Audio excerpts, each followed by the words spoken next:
Welcome to Speaking Prowess. Are you ready to supercharge your communication skills and achieve unstoppable success? You're in the right place. Join Sifu Rafael, visionary founder and world-renowned master instructor, as he transforms leaders into powerful communicators. Joining Sifu is co-host Brigitta Hoeferle, a dynamic businesswoman, global speaker, and NLP Master Trainer, and the Skilled Center of NLP team. They will deliver unmatched expertise and energy to every episode.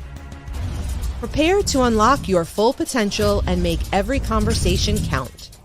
This is Speaking Prowess, where your journey to communication mastery begins. Brigitta, happy Friday. How are you, my friend?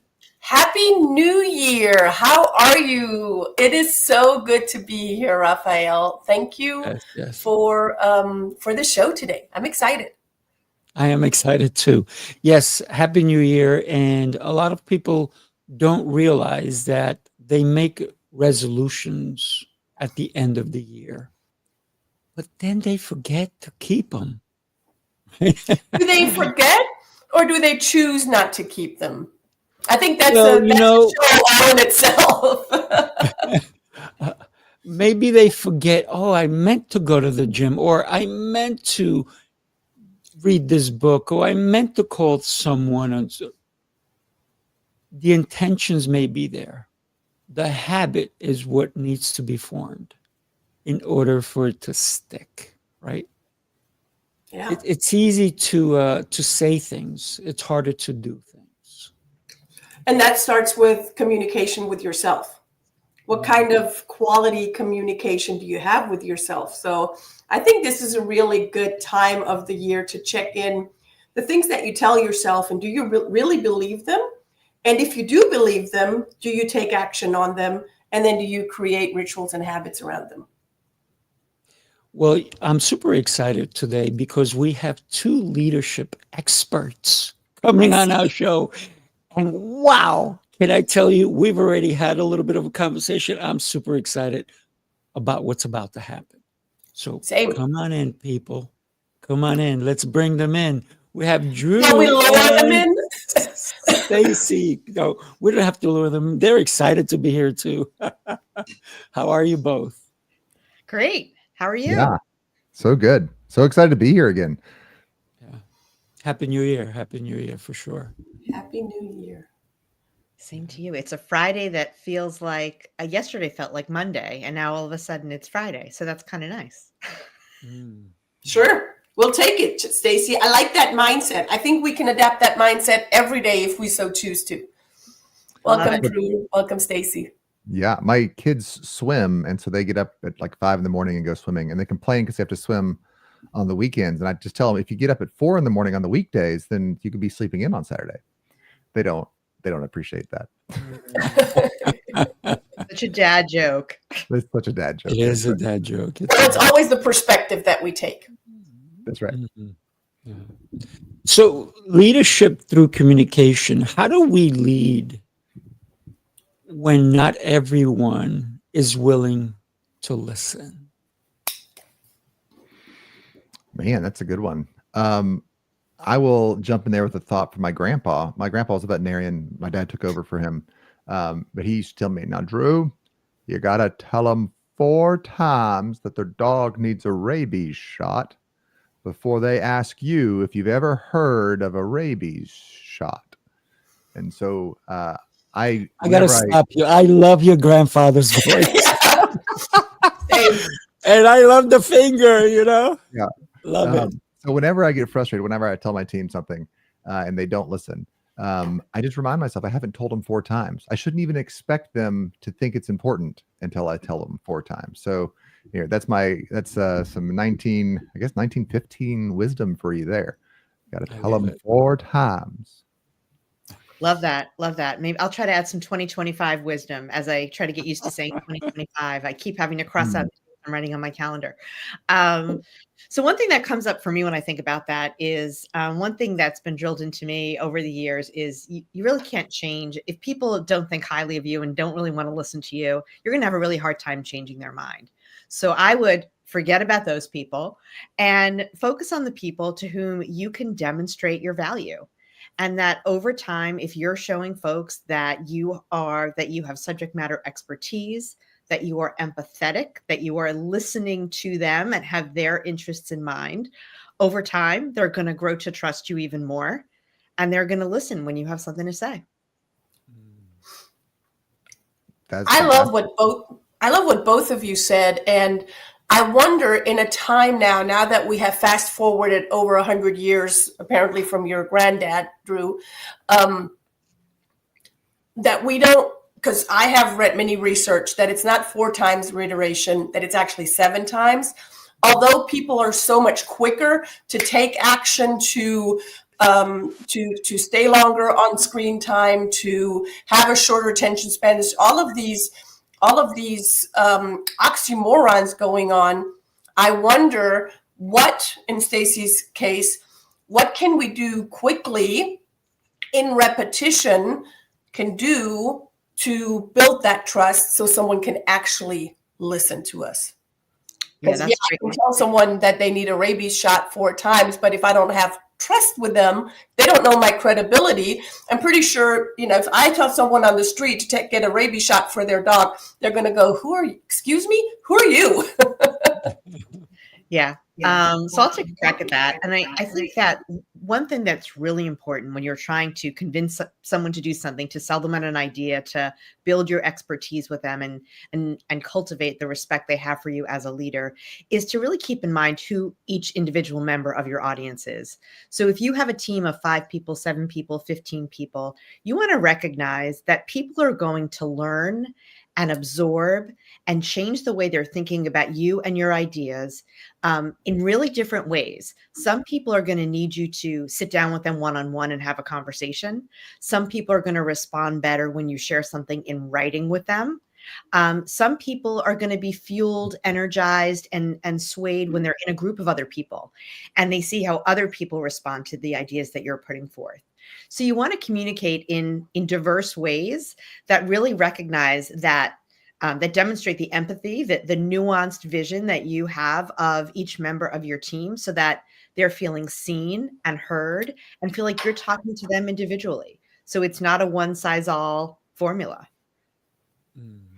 I got to tell you, earlier when you spoke about rewriting the 2025, I actually started writing 2025 at the beginning of December, because with my team, we sat down and started planning the whole year. It's already done, right? One of my businesses. So we sat down, this event, that event, and exactly what protocols, bless you, what protocols to go through. So 2025 was written everywhere. This way, they would know what's going to happen, who's in charge, at what time. We put time. We didn't just say the date. We put the time, who's in charge of what, how's it going to happen. And then we all said, yes, this is what we're doing. But in order to be a great leader, I said to them, this is when you can have now space if you need to take time off, if you need to do certain things. But then also I said, if things come up, we're flexible enough that we can adapt and make changes. But we already have our 2025 calendar. We're actually already starting to look at 2026. I know it's a little far-fetched, but therefore it allows them to understand that 2025 is not the end all, that there's more to look forward to. And I love the Japanese mentality where they plan 100 years ahead, right? Who has planned that much, right? So for me, my plans are not just for the next year. I have a 1-year goal, 3-year goal, 5-year goal. And also I'm setting things up so that they come true at that point. And of course, they're going to change. They're going to fluctuate. Things happen in life.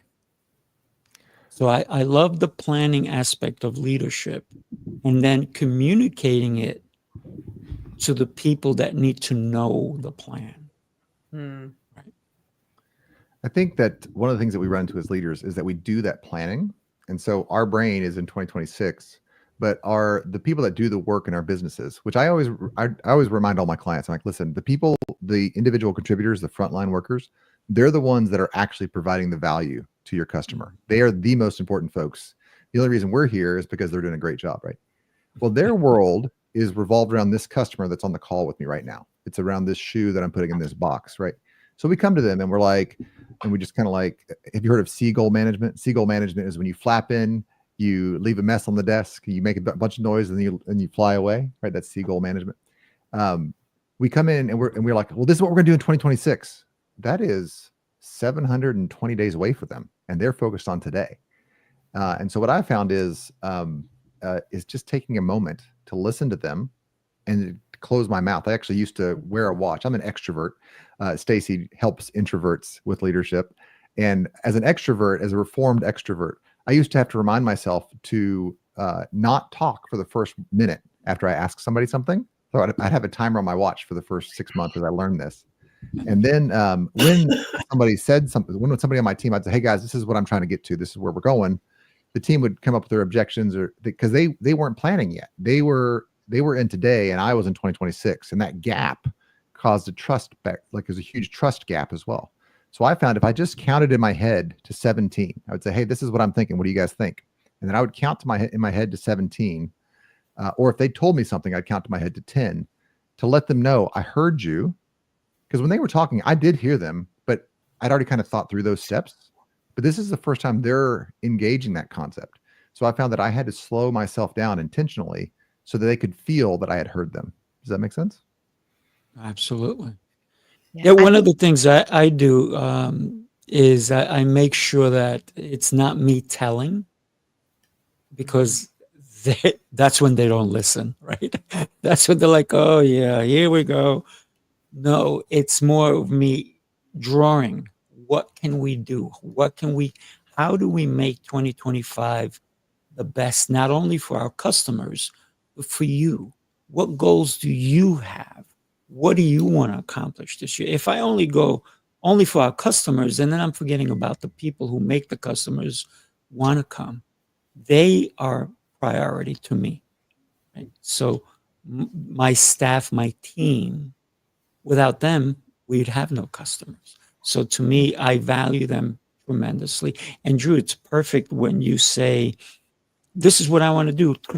And all of a sudden they're like, I say, let's take a bunch of ideas, put them together, and then organize them, right? And everybody has the ability to have an idea, a concept, and we can talk about it and say, does it make sense? Or does it, maybe we got to put it on for maybe 4 months from now instead of next month, right? So it's all about that active listening and speaking as well. Yeah, I always tell my team, I get 2 questions, which is who, what, and when. I want to do this by this time period, what and when, and then you guys get who and how. So I'll set a vision. I'll say I want to get 10 more clients by June. That's what and when. What do we got to do? Who and how is going to make that work? And so I found that by splitting those 4 questions up, my team super engaged the answers, and they would come up with stuff I hadn't thought of. So, because I mean, they do the job every day. So my job is to be in strategy, what and when, and their job is to be in the day-to-day, which is who and how. Love it.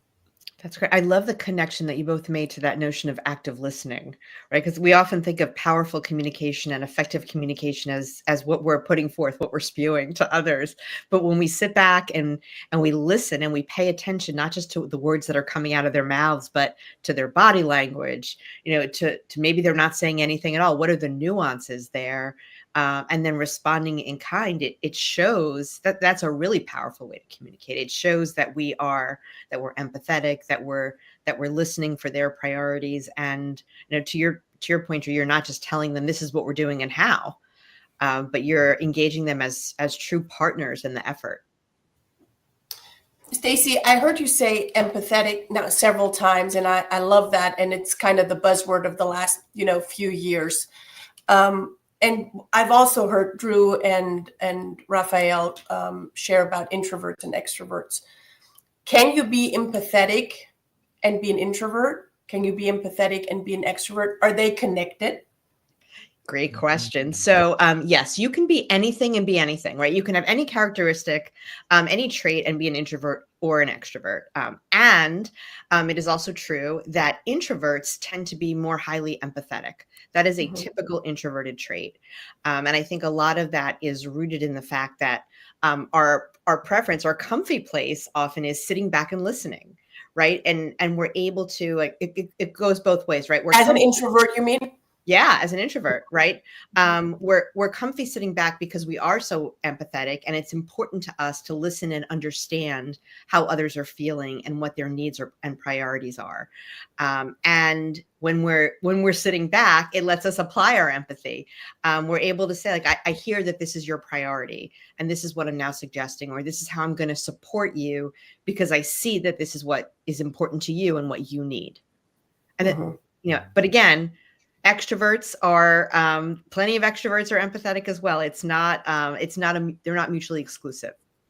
Drew, as an expert in that field, as an extrovert, share your side of the story.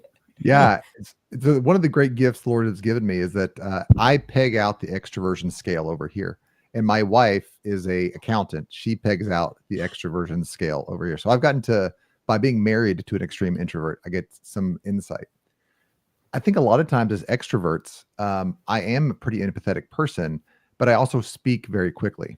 I also listen to a lot of audiobooks, and I listen to them at 2x. So like my speed of communication is not socially appropriate at all. And so I'll get excited, and my excitement button leads my mouth to start dribbling. And I discovered that people didn't feel appreciated, even though I very much appreciated them. Or they would be saying things, and I'm like, oh, I know what you're talking about. And I would want to jump in to agree with them, or I would want to jump in. And then I started closing my mouth on purpose. And I discovered that I was getting a big dopamine, maybe it was serotonin, I don't know. I was getting a big brain chemistry hit when I talked. And so I found that a lot of my conversations were about me getting a high from being heard.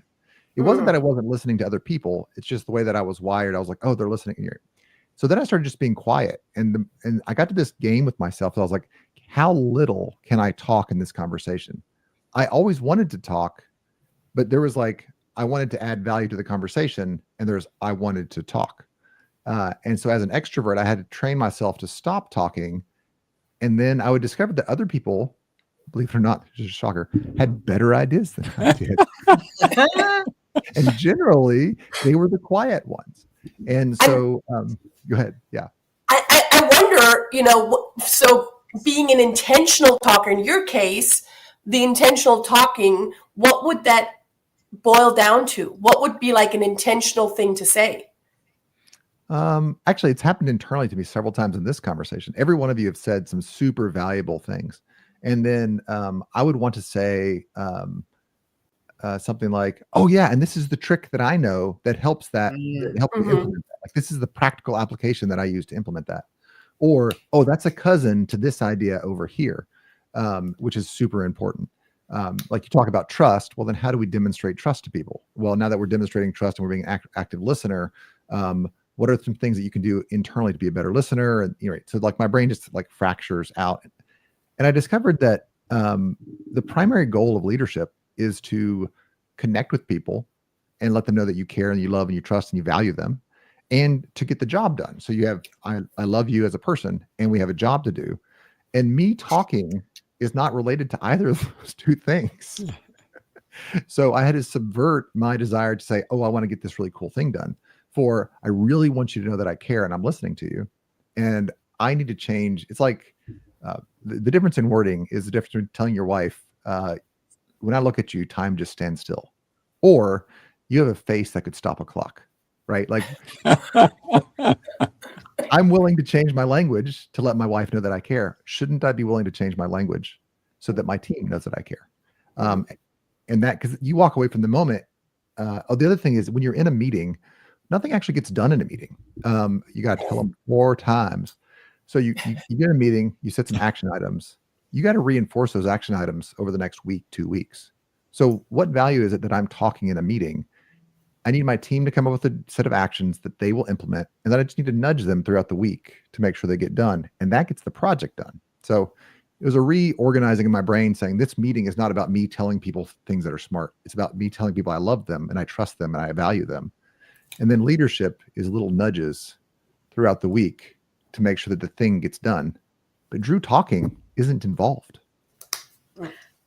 Can I respond to that? I think that's beautiful. And it brought something up for me. So, I know, Sifu, you shared a link. If folks want to have a free resource that I created, ways that introverts can have their voices and ideas heard in meetings.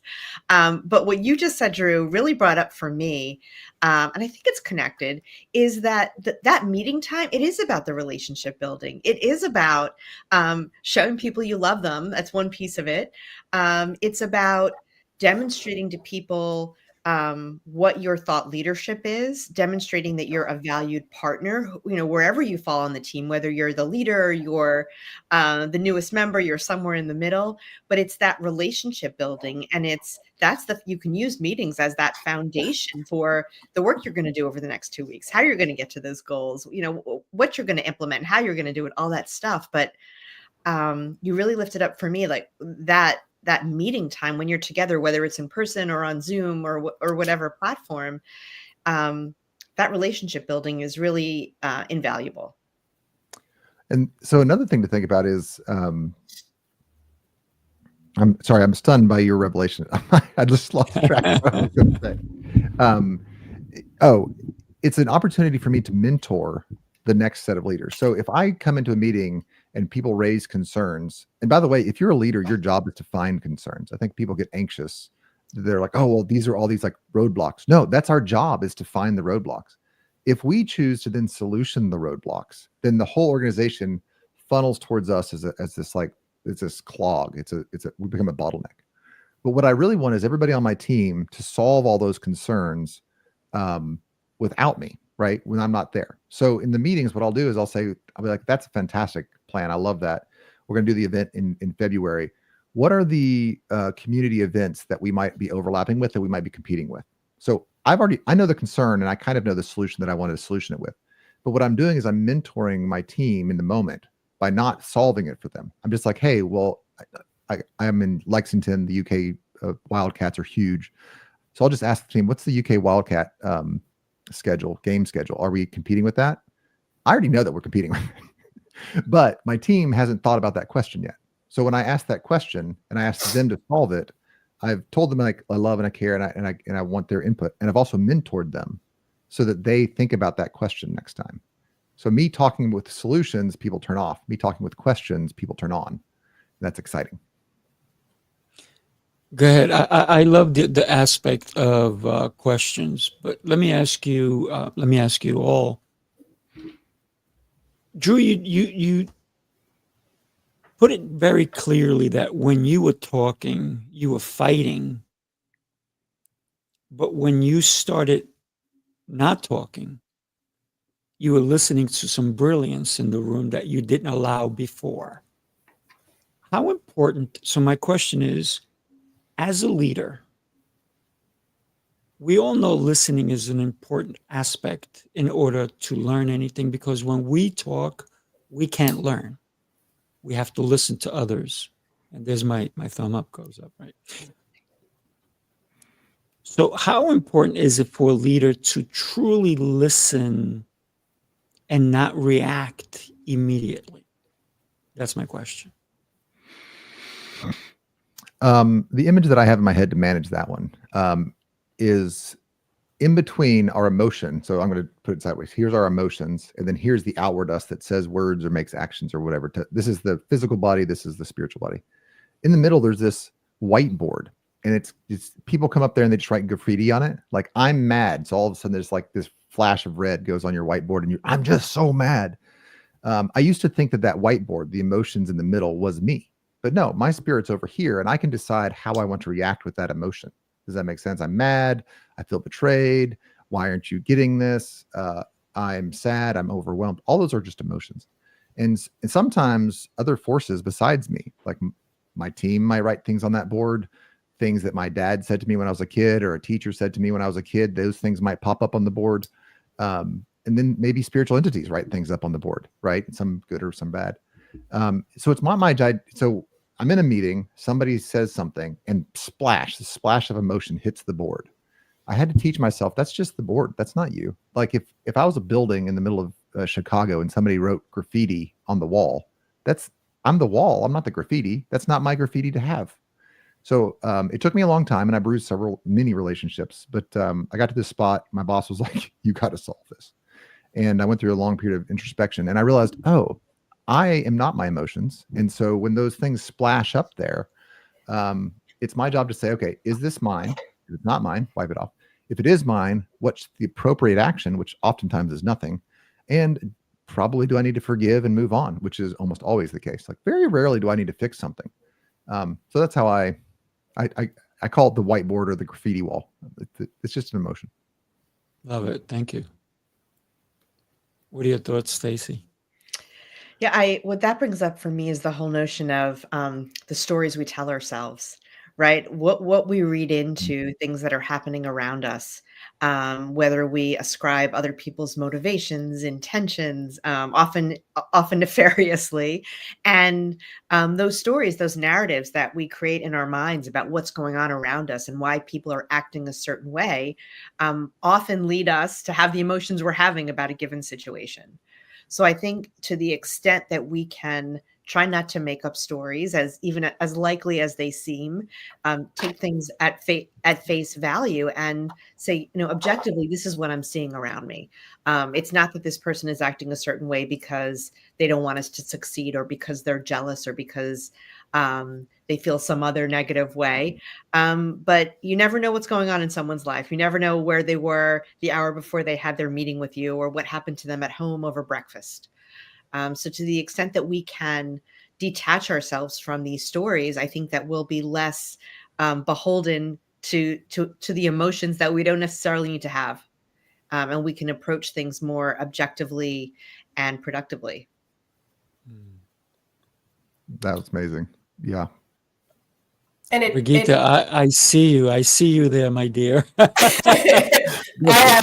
I have a whole page already of notes written down, and I have so many questions for you guys that I want to dive into. And I want to touch on what Stacy just said. And it's so beautiful when we can pick up people where they're at in the moment that they're in. And that sounds, very simple, not always that simple. And I see in both of you guys' thumbnail, Stacy has she, her behind her name, and Drew has NKAB behind his name, which are both indicators of how you like to be addressed. But they're both very different, right? So Stacy's is her pronouns of how she liked to be addressed. Drew's is his values of how he's giving me an insight. If I know what NKAB means, I know to address him in a very nurturing, knowledge-filled way and to not go into any kind of strategy or process necessarily. So I think that already, if we come with some definition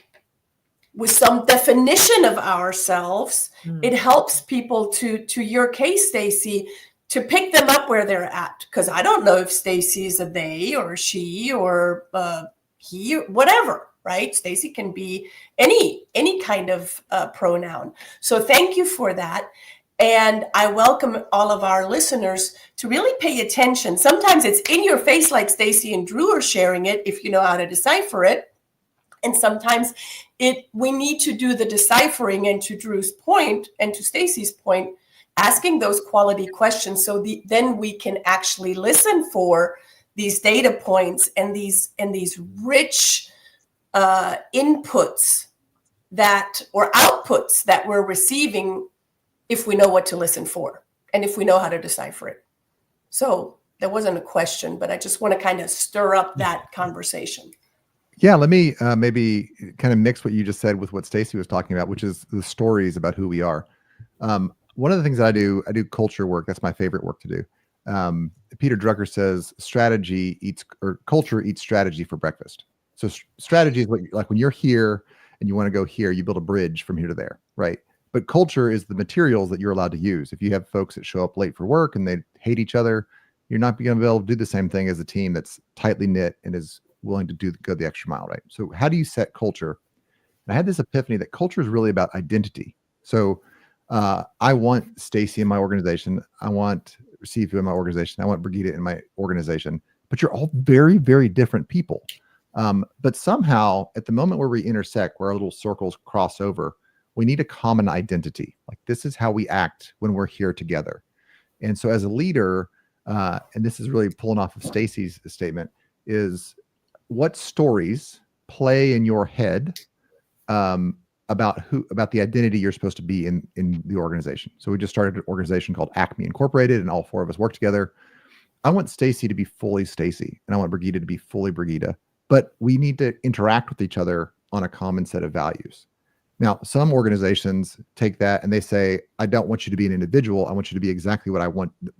Like, so that it's almost tyranny because they remove your individuality. And then other organizations celebrate your individuality so much that you can't work together, right? It's just oil and water. So I think the task of the leader is to negotiate a common identity that everybody really feels valued in, but they can still remain themselves as they come to work, right? So negotiating, I call them the handoff. So here's my coffee cup. You said, oh, I'd like a cup of coffee. Well, I give you a cup of coffee, but I put it over here. But you're like, well, I wanted the coffee over here, right? So you're mad. I'm like, well, I made your coffee, and you're mad at me because I didn't make your coffee because we didn't do the handoff properly. Does that make sense? So writing stories to define the common identity that everybody needs to have, I think is the primary job of the leader. Drew, can you identify for our listeners culture? Because there's so many definitions for culture, and what I'm hearing you is one set of culture. Yeah. So culture is the material that the bridge is made out of. So your strategy is I want to go from here to there, and I'm going to build a bridge. But the bridge can only be built out of the materials that you have. If all you have at your disposal is wood, you can only build a certain type of bridge. If it's concrete, you can build another type of bridge. If it's steel, you can build another type of bridge. So culture is the way that I teach it to people is a series of conversations, a series of stories that you as the leader share with the organization, and the organization begins to believe. For instance, one of my cultural stories is vampires suck. And so I had that on my chair when I go to the office. It says vampires suck. And folks say, what's vampires suck? And I said, let's go out for coffee and talk about vampires. So we have this fun story about the people that's been in vampires in your life, people that have had vampires in my life. We talk about the red flags that indicate somebody's a vampire. So vampires are negative. Vampires can't see themselves in a mirror. Vampires hate the light and transparency. Vampires only work at night. They don't show up and work when everybody else is working, right? There's all these characteristics of vampires. And then I say, and we both agree, I don't want to be a vampire. You don't want to be a vampire. So when we work together, we're not going to be vampires. So I've kind of written this story that defines the identity of a vampire and of a not vampire. And so now we have some culture. This is how we expect to work together. We're going to be positive. We're going to be transparent with each other. We're not going to be negative. We're not going to complain. We're not going to give excuses. Does that make sense? So culture is how we shake hands. We can still be individuals, but we now have a handshake where we know how to pass off data and relationships and work with each other. Thank you. I love the vampire sucks because they suck your energy. They suck you of all life, right? So be aware of the vampires. I'm going to steal your vampire sucks, man. Do it, man. I need to put it on my chair. Vampires suck, man. Yeah. And if you, when you clearly define, a lot of times we don't clearly define what a vampire is. So we all have these vampiric traits. We are all non-perfect people. So when you just start defining this is what a vampire is, you start to have a mirror and people can look at themselves and be like, do I line up with a righteous person, or do I line up with a vampire? And then the conversation is internal with me. Am I a vampire or am I not? It's not between the boss and the individual. It's between me and my ideal identity. And that's a story that we write for them, right? And we write for ourselves, and we try to live up to that identity. I feel like I've talked a little bit too long. This is one of my favorite topics. So I would love to hear Stacey's thoughts on that. Yeah, I'm really connecting with what you said about, finding that common space, that folks have a common identity, right? And then in addition to that, right, it's what are your unique identities? What is it that you as individuals need from me as a leader that you need within this organization to show up as your best self and do your best work and be as fulfilled as you can be by working toward our common mission. And one of the things that I talk to folks about is the whole notion, and I talk about this in the context of being an introvert. Like, how do you let your manager know what support you need as an introvert so that you can thrive, that you can be successful? But really, it applies to anybody, introverts or extroverts, and all kinds of personalities and preferences. And what I preach is the idea of the first time a team comes together, or the first time a team comes together around a new project, is for everyone to go around the table and share with the group, what's one thing that you want everyone else here to know about what you need to be successful, or about how you do your best work? And it gives people a window into who you are. And so for an introvert, it could be, I need to balance collaborative work time with alone time working. It could be, as an introvert, that I'm going to give you my best ideas when you let me submit them in writing or in a one-on-one exchange rather than in a group. And for extroverts, it could be, I'm energized, I'm fueled by the time that we can collaborate together. So, to the extent that I can talk through my ideas and engage with other people as we're planning, as we're working, that's how you're going to get the best work out of me. And what that lets you do is you have that common space, that commonality and identity that Drew talked about, but with the nuance of each individual. How are you going to show up within that common context as your best self? Sounds like a validation and not a, one blanket validation for the whole group, but an individual authentic validation. Yeah. Yeah, I have had one boss. His name was Navin. When Navin became our boss, he got the whole team together and gave a 30-minute presentation, essentially a little bit on like him and his background, like, hey, get to know Navin. But then he spent probably 10 minutes and he's like, hey, this is what I value. If you give me work this way, we're going to be great friends. These are things that really frustrate me. Don't do this to me. And I was like a level 1 leader. So I was a little bit of a leader at the time. And it fundamentally shifted. So every time I've taken a new position, I've done the same presentation. This is who Drew is, this is who his family is, this is what he's excited about. That humanizes me. And then when you work with Drew, this is what I hate. Like, I hate excuses. Tell me as soon as what's going wrong, tell me immediately. Bad news only gets worse with time. So just tell me. The only thing I'll ever get mad at you if you lie to me. But if you tell me the truth as soon as you can, we will figure it out together. At any rate, Navin did that. Exactly what you said. He basically said, this is the user's manual for Navin. If you want to be a success, this is how you are. And I deeply appreciated that. I love that advice. One of the things that I'm listening to you both, and Stacey, you say you're an introvert, but you're not, because you're here with us, right? So wait. I know. But wait. Hang on a second.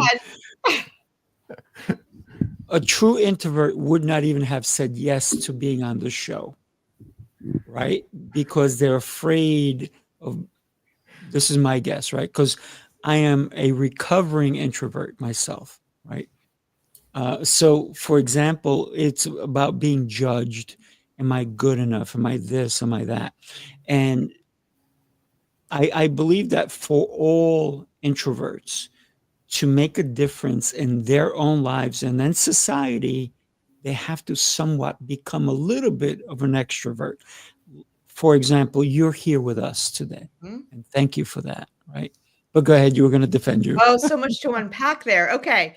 So at first I have to push back. I don't think being here is despite my introversion. I actually think it aligns with my introversion. And I will tell you why. Because think about it. there are a number of elements of this interaction that are aligned with where introverts shine, where we excel. One is we're really good at preparing. I knew this was happening. We planned this interview. It's been on my schedule for a while now. I had a chance to prepare notes, to research the show, to say what and how am I going to talk about leadership and communication for introverts. So I got to prepare. I wasn't put on the spot, right? Extroverts do well when they think out loud. We like to prepare. Two, we're a small group right here. I mean, hopefully the audience to this show is large and engaged, but I'm looking at 3 people right now. And that is not overwhelming to me as an introvert. That actually fuels my energy because we're able to have personal, individual connections. We're having a conversation. And this is actually fueling my energy as an introvert.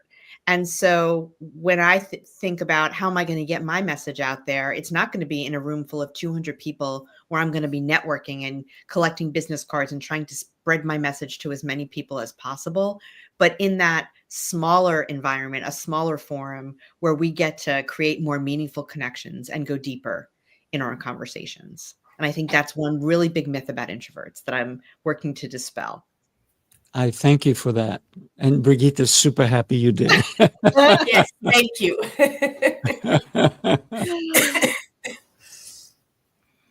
So what makes an introvert a great leader? Oh, one of my favorite questions. What makes an introvert a great leader? We have a lot of skills and gifts and strengths that align with leadership. And I want to give you just one caveat first is that you've seen one introvert, you've seen one introvert. So when I'm talking about the strengths of introverts, they're going to show up differently. They're going to be more prevalent in some introverted individuals than other. But generally speaking, and some of these we've talked about today already, introverts tend to be highly empathetic. We're really good at seeing people for where they are and who they are and what they need. So it lets us to meet their needs better. We also tend to be careful, deep thinkers. So Drew, you were talking earlier about how I know you're an extrovert, but you're sitting back, you're listening to what's around you. You're not immediately responding with ideas or questions, but you're taking the time to be thoughtful and take into account the full context of a situation rather than jumping right in with an idea or a solution. We also tend to be very good writers. That's one of my introverted superpowers, I like to say. So we're very good at putting things down on paper in a way that reflects our thoughtfulness, reflects our empathy, shows the vision that we have, and allows other people to take it in and digest what we're saying so they and look back at it, right? Pull out that email, pull out that memo, look at that article we've published. And take a look at what it is what's the vision that we have for the people we're working with. So those are 3 of the big ones, I'd say. Nice. So I'm going to piggyback on there. Whenever I have an introvert on my team, I will always send them the meeting agenda ahead of time. I'll say, Sam, we're going to be talking about this topic. I'm going to be asking you these questions.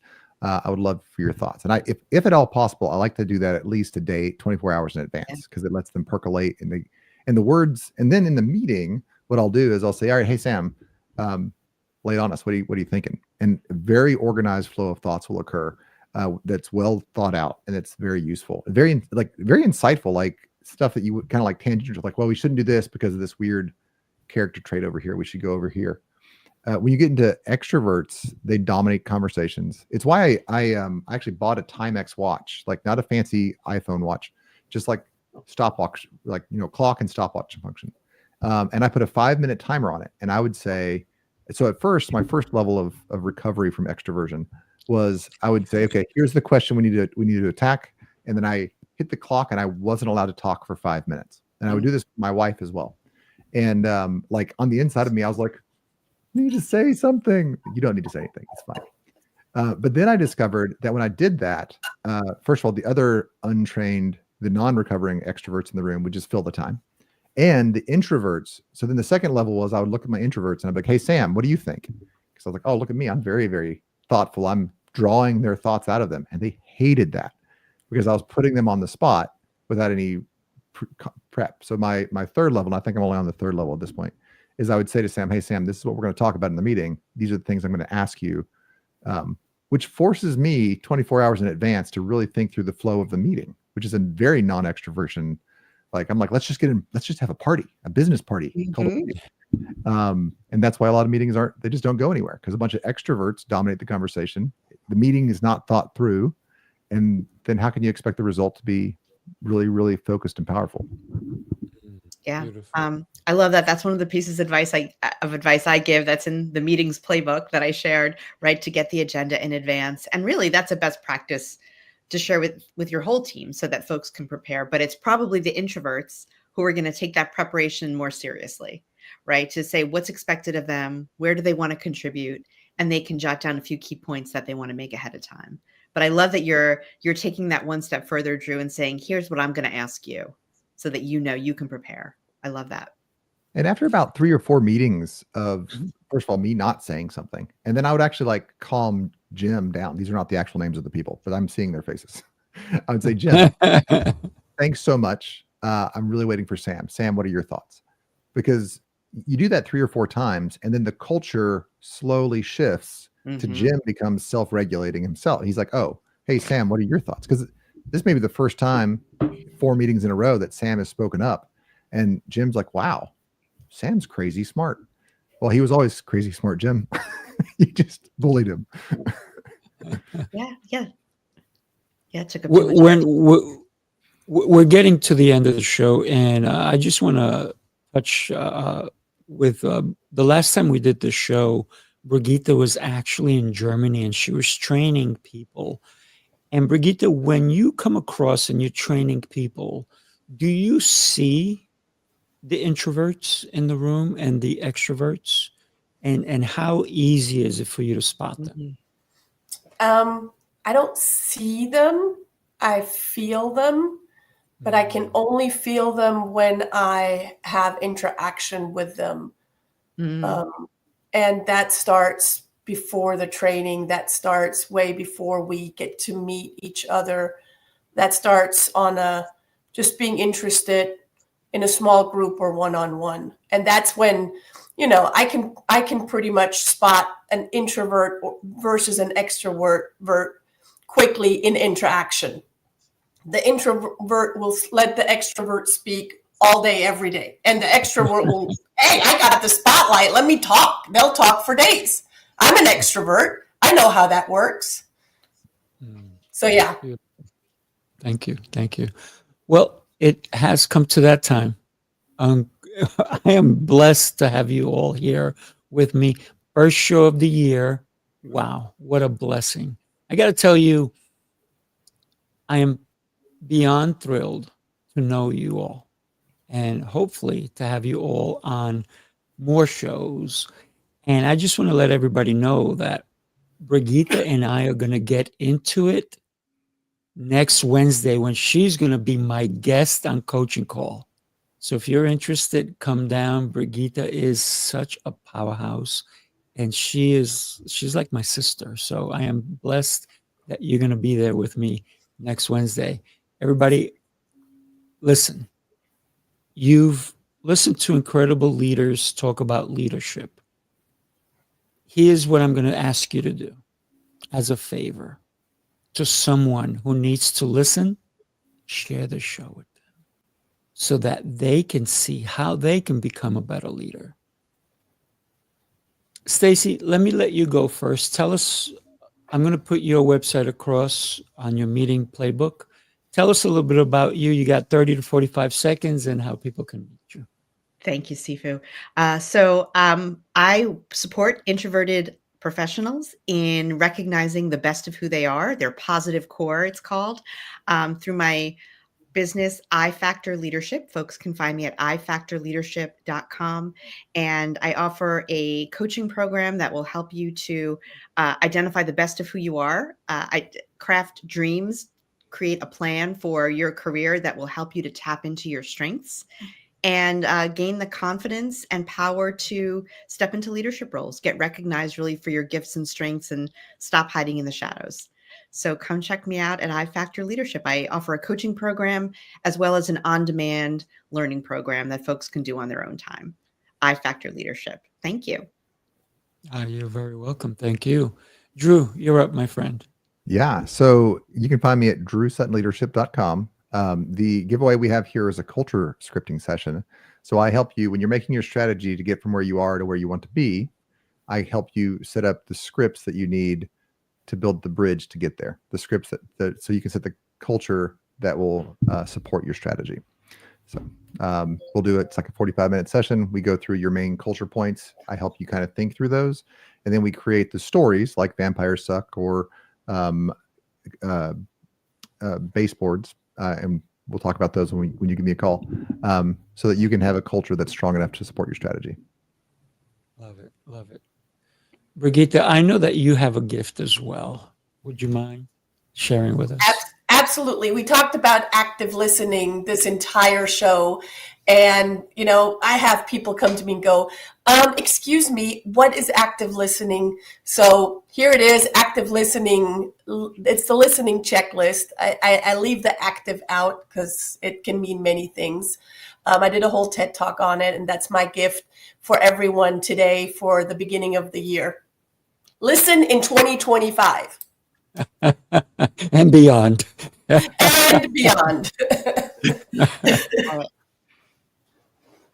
I'm Sifu Rafael, everybody. Thank you. Thank you. I am so blessed, like I said, to know you all.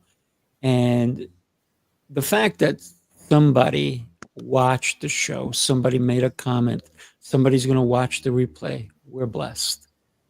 I'm Sifu Rafael. You can go. My website is Speaking Prowess. My email is simple. Just put Sifu at Speaking Prowess, where communication is your superpower. And my goal is to enhance communication worldwide, one person at a time. If that person is you, let's get together and let me assist you in your journey. Because communication, as we know, is the powerhouse that we've been given. Now let's use it correctly.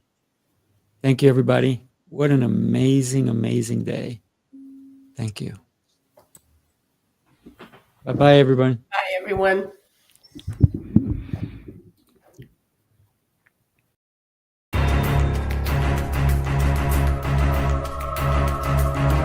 This is Speaking Prowess,